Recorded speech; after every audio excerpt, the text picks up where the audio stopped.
Covert intimidation is a dark psychology technique where the manipulator uses subtle, indirect, or passive-aggressive behaviors to create a sense of fear, discomfort, or unease in the target without openly confronting them. The goal is to influence the target's actions, decisions, or emotions without appearing overtly aggressive or threatening. This technique can be particularly insidious because it operates under the radar, making it difficult for the victim to recognize or call out the behavior. Key characteristics of covert intimidation. 1. Subtlety. The intimidation is not direct.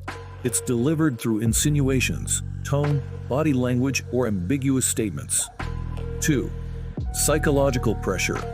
The victim feels an unspoken threat or expectation, even though nothing explicit has been stated. 3. Ambiguity. The manipulator often maintains plausible deniability, making it hard for the victim to accuse them of wrongdoing. 4. Power dynamics. The technique often leverages existing power imbalances, where the victim feels they cannot directly challenge the manipulator. Practical examples of covert intimidation. 1. The disapproving look. Imagine an employee is in a meeting with their boss.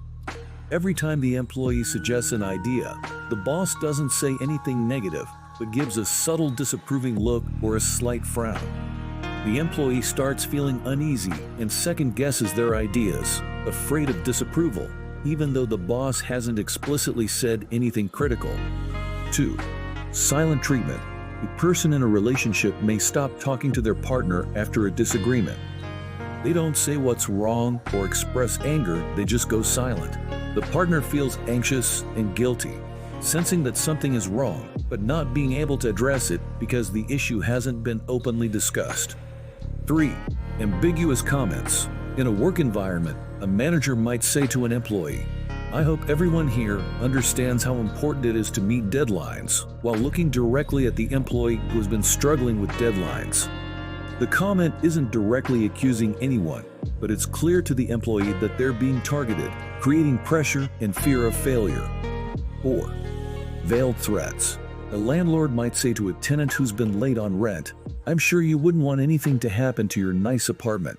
The statement isn't a direct threat, but it implies that the tenant might face consequences if they don't comply, creating fear without an explicit threat. 5. Strategic silence. During a negotiation, one party might remain silent after the other party makes an offer, maintaining a neutral or slightly disappointed expression.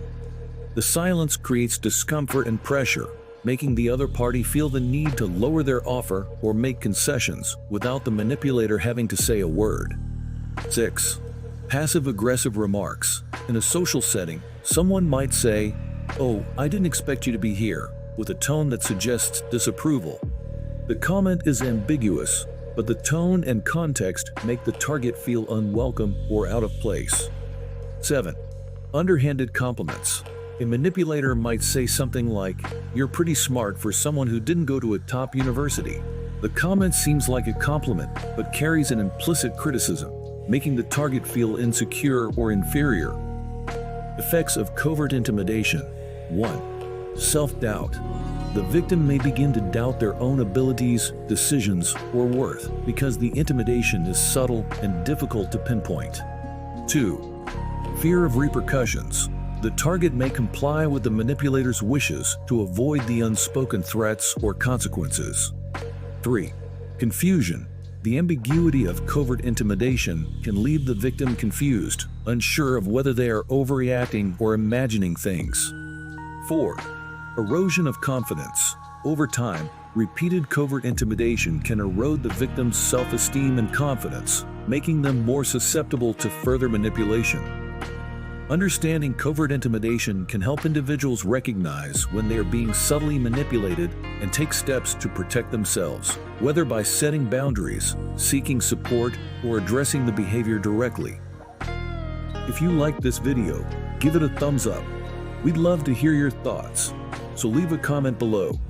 And don't forget to subscribe to our channel and turn on notifications so you never miss any of our exciting content. Thanks for your support.